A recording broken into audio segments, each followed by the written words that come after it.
Dicen que hay historias que no mueren, que se esconden en los rincones, en la memoria o en un susurro que nadie más escucha.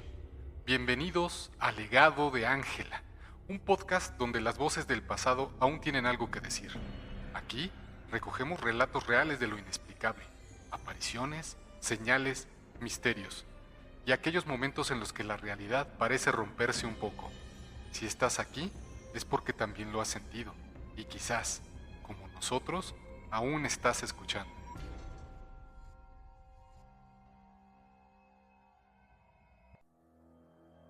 A este relato le hemos denominado la UNAM. Lo prometido es deuda. Ya te lo habíamos mencionado en capítulos anteriores. Cuando Ángela tuvo una época en donde su percepción fue muy grande,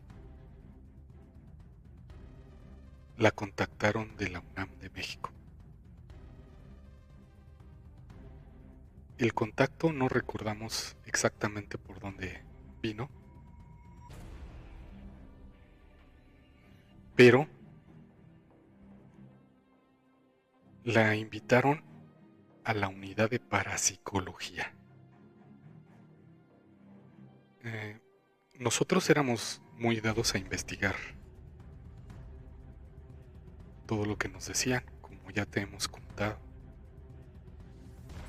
Y su esposo, nuestro padre, investigó si existía este departamento, pero no encontró absolutamente nada. Recuerda que te estoy hablando de hace un poco más de una década donde todavía no teníamos internet ni celulares capaces de buscar en Google o en inteligencias artificiales. Este relato más o menos estamos hablando de los 80s, donde pues todavía no se popularizaba ninguna búsqueda en la computadora.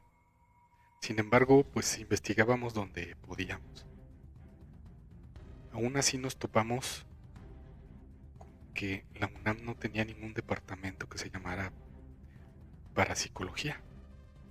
Sin embargo, los que se presentaron con ella le dijeron que efectivamente sí había y que ellos trabajaban ahí. Ojalá que alguien de la universidad nos pueda escuchar y nos pueda comentar si esto ya se abrió o sigue oculto en la UNAM, porque de que existe desde aquel tiempo, existe. Tenemos la duda también de si Ángela llegó a conocer a Jacobo. Sí, a Jacobo Grinberg. Según nuestros cálculos, estuvieron muy cercanos de conocerse, pero creo que lo de Jacobo fue unos años después. Tal vez sí se conocieron y no lo registramos nosotros, porque estamos relatando estas anécdotas después de mucho tiempo de lo sucedido. No sabemos si Jacobo Grinberg estuvo en este departamento o en alguno parecido en la UNAM, porque él también hacía estudios sobre la mente. Invitaron pues a Ángela a asistir a una serie de estudios, porque la persona que la invitó, no creía que ella tuviera estas facultades. Y aquí conocimos pruebas que antes no conocíamos. Ella asistió varias veces a la UNAM y le hicieron pruebas parapsicológicas. Una de ellas se llama las tarjetas PCI, que después se difundieron mucho. Si las buscas así, tal vez las encuentres. Son tarjetas blancas, de un lado no tienen nada y del otro lado una tiene una estrella, una tiene un cuadrado, otra más tiene un círculo, otra más tiene una luna, otra más tiene unas ondas como de agua. Bien, son como 10 figuras distintas. Y lo que hacen es tomar la probabilidad de que tú adivines. Te dan un juego de tarjetas a ti y un juego de tarjetas lo tienen ellos. De manera que el que está enfrente no puede ver las tarjetas del otro. Bien, así pusieron a Ángela y uno de ellos sacaba una tarjeta y le preguntaba: ¿qué figura crees tú que tengo yo en esta tarjeta? A lo cual ella pensaba o trataba de leer la mente del que estaba enfrente y escogía la figura para ver si era la misma. La probabilidad de que tú atines una tarjeta pues es un poco alta. Tú puedes sacar estos números en probabilidad, pero la probabilidad de atinar la segunda, la tercera o la cuarta oportunidad pues va incrementando exponencialmente, o más bien va disminuyendo la probabilidad de que tú puedas atinarle. Se sorprendieron porque Ángela atinó arriba del 90% de las figuras que le preguntaron, en un entorno frente a frente. Luego hicieron el mismo experimento, pero de cuarto a cuarto, con audífonos y audio, para que no hubiera posibilidad de que Ángela pudiera de alguna manera ver la tarjeta de la persona que estaba en el otro cuarto. Seguramente, si nos están escuchando gente de la UNAM, seguramente estoy cierto de que tendrán registros de Ángela en su unidad de parapsicología, porque pues ella dio el nombre completo. La probabilidad entonces de que ella atinara era bajísima, y lo hizo en muchas oportunidades, incluso cuando la persona fue de cuarto a cuarto. Ellos de pronto no creían y la citaron para otra prueba distinta. Cuando Ángela llegó de esta primera vez, nos platicó de las tarjetas. Jugando, hizo con nosotros el mismo ejercicio. Recuerdo que mis hermanos y yo jugábamos con mi mamá a adivinar la tarjeta.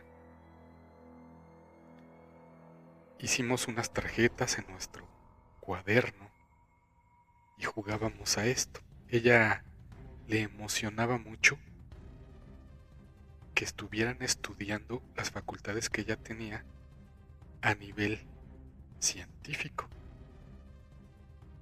Le gustaba mucho eso. Después de un mes más o menos, volvió a asistir a la UNAM. Nos platicó que en esta segunda ocasión conectaron sus dedos a un aparato que ella definía como una grabadora muy grande. En aquel entonces las grabadoras de por sí pues eran aparatos grandes. Dice que aquella especie de grabadora emitía un sonido intermitente, un zumbido que iba y venía. Le conectaron una especie de brazaderas en los dedos de ambas manos y le pidieron que bajara la frecuencia de aquel zumbido, el cual sonaba demasiado fuerte. Ella se concentró y en algo así como 2 minutos logró bajar la intensidad de los zumbidos. De pronto, uno de ellos pensó que algo había salido mal. Dijo que aquel aparato tal vez se había descompuesto, porque absolutamente nadie había podido bajar tan rápido esa frecuencia. Bien, lo volvieron a intentar. Desconectaron el aparato incluso de la energía eléctrica. Lo volvieron a conectar, a inicializar, a programar y le volvieron a poner estos cables en los dedos de ambas manos. También le pusieron unos isótopos en las sienes y cerca del pecho. Mi padre siempre estuvo con ella. Solo observaba. Al prender de nuevo el aparato, le pidieron nuevamente que tenía que concentrarse y con su mente bajar la intensidad de aquellos zumbidos, lo cual hizo ahora más rápido que la primera vez. Ellos estaban desconcertados. Creían que algo estaba pasando con el aparato y que no funcionaba. No le decían bien a Ángela, y esto lo alegaba mi padre, que no le decían bien cómo funcionaba aquel aparato. Solamente, digamos que la utilizaban para ver qué podía hacer, pero no le explicaban bien cómo funcionaba. Lo que entendemos es que eran frecuencias de radio y que de alguna manera se conectaban con la frecuencia mental que emitía Ángela. De aquí se trajo un concepto que después estudió.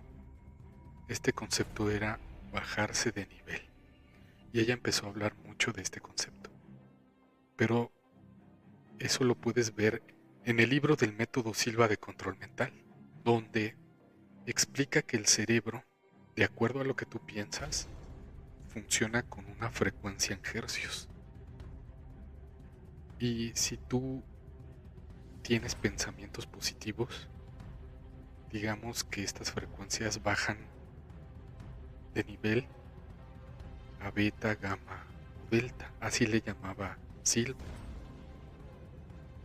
Eso también lo tenían claro esta vez en la UNAM y le fueron enseñando este tipo de cosas, por lo cual ella manejaba mucho, tengo que bajarme de nivel para ver, es decir, se tenía que concentrar y lo hacía muy rápido, exageradamente rápido, para poder ver o escuchar entidades, o para poder ver o escuchar las situaciones de alguien que tenía enfrente. Era algo extraordinario. Lo hacía tan rápido que ni estas personas de la UNAM lo podían creer. En una tercera ocasión que fue, más o menos entre cada ocasión pasaba 1 o 2 meses. En la tercera ocasión que fue, le pusieron la famosa prueba de las canicas. Esta también la puedes encontrar muy fácilmente en internet. En una bolsa de cartón se meten 10 canicas de cada color: verde, azul, rojo, blanco y negro. Entre más colores haya, hay menos probabilidad de que tú atines el color, y entre más canicas haya de un color, hay todavía menos probabilidades de que tú atines. Entonces metían todas estas canicas, alguien sacaba una canica y le decía qué color de canica tengo en la mano. En las primeras veces ella fue muy rápida. Sea verde, por supuesto, azul, por supuesto, rojo, atinando en todas las ocasiones. Después lo hicieron igual que la primera vez con las tarjetas, de cuarto a cuarto, con micrófonos y audífonos. Y esto no importaba para Ángela, la distancia no importaba. Para la mente no importa la distancia. Y lo hacía de igual manera. ellos estaban muy sorprendidos y pensaban que había algún error en las pruebas, porque la cantidad de colores que había atinado Ángela era muy superior a la media y con una probabilidad muy mínima de haber atinado. Tú puedes sacar matemáticamente cuál es esa probabilidad. Incluso hay fórmulas matemáticas que nos enseñan desde la prepa a sacar estas probabilidades que tú puedes sacar. Ellos lo hacían y lo registraban además. En la cuarta ocasión que fue, esa vez fue algo muy rápido, no estaban las mismas personas. Sin embargo, un grupo de personas le inventaron una especie de historia. Le dijeron que uno de ellos había salido, que no lo encontraban y que no lo podían localizar, que lo que querían era que ella lo encontrara. Bueno, lo único que faltó decirle a Ángela fue el nombre, pero ella dijo las características de esa persona. No recuerdo exactamente, pero dijo algo de su vestimenta. Creo que traía una bata, algo así. Y dijo que estaba en la cafetería y que además se había puesto de acuerdo con ellos. Y esto les empezó a impresionar de manera muy alta a ellos. Y les dijo incluso que si ellos querían, les podía decir cosas personales a cada uno de ellos. Cosa que negaron, solamente uno de ellos aceptó. La última ocasión que fue, que también pasaron poco más de un mes, la prueba fue distinta. La sentaron en una silla que tenía unas ruedas, le pusieron un vendaje en los ojos, pero era un vendaje muy especial, porque era un vendaje que también tapaba los sonidos, es decir, tenía para tapar los oídos y los ojos. Era una especie de Google, así lo definía ella, ¿no? Pintado o algo así, porque no dejaba ver nada ni se escuchaba nada. La sentaron en esta silla, sintió que se movió la silla. Dice que pasó pues un buen rato, cuando de pronto escuchó por los auriculares que le daban la instrucción de quitarse aquel artefacto. Cuando ella se lo quita, se da cuenta que está sentada en una silla blanca, piso, techo y paredes blancos, en un cuarto sin puerta, y que estaba en medio de aquel cuarto. Le causó extrañeza, pero no se espantó porque ella sabía que era una prueba. Se puso los auriculares y le dijeron: ahora necesitamos que nos digas en dónde estamos y que de alguna forma encuentres la salida.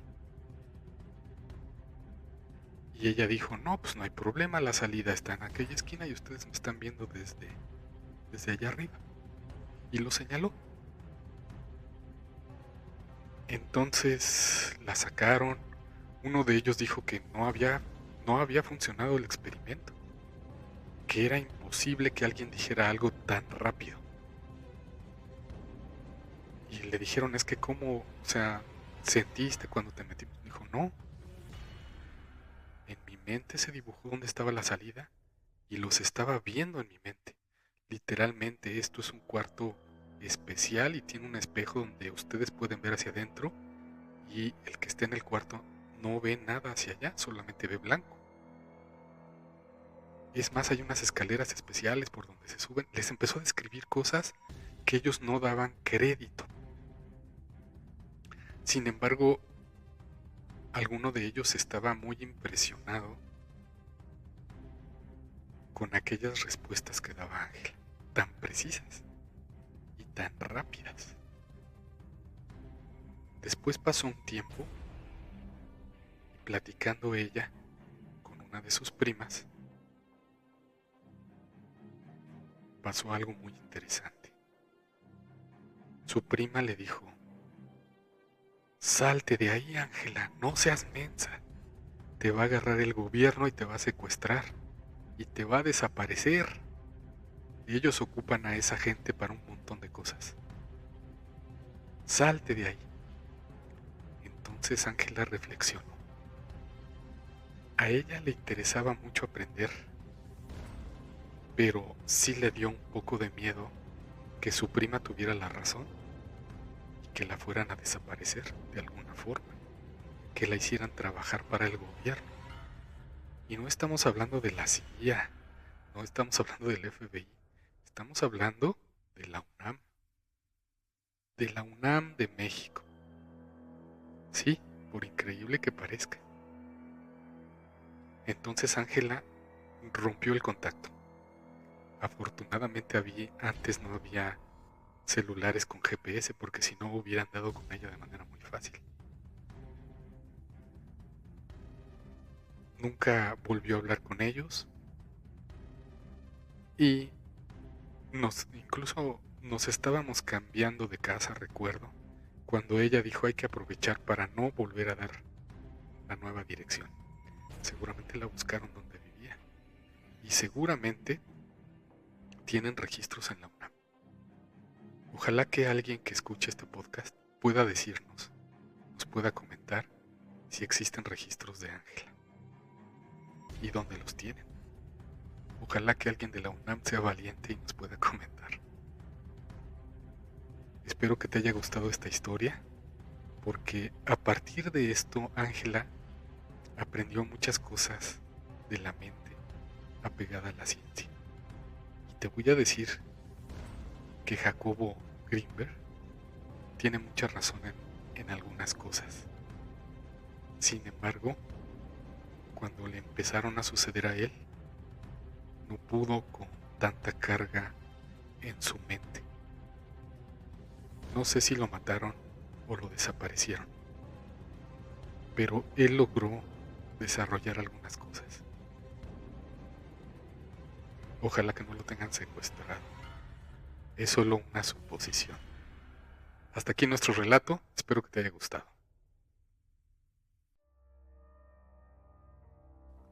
Prepárate para el siguiente capítulo. Cada uno de ellos será una historia extraordinaria de todas las cosas que le fueron sucediendo a Ángela, de todos estos episodios. La historia de hoy termina, pero el eco de lo vivido nunca desaparece del todo. Gracias por caminar con nosotros por esta vereda entre lo real y lo invisible. Y recuerda, si alguna vez sientes que algo te observa, quizás solo estás escuchando otro fragmento del legado. Nos volveremos a encontrar en la próxima historia, porque donde hay una voz, hay un recuerdo que quiere despertar.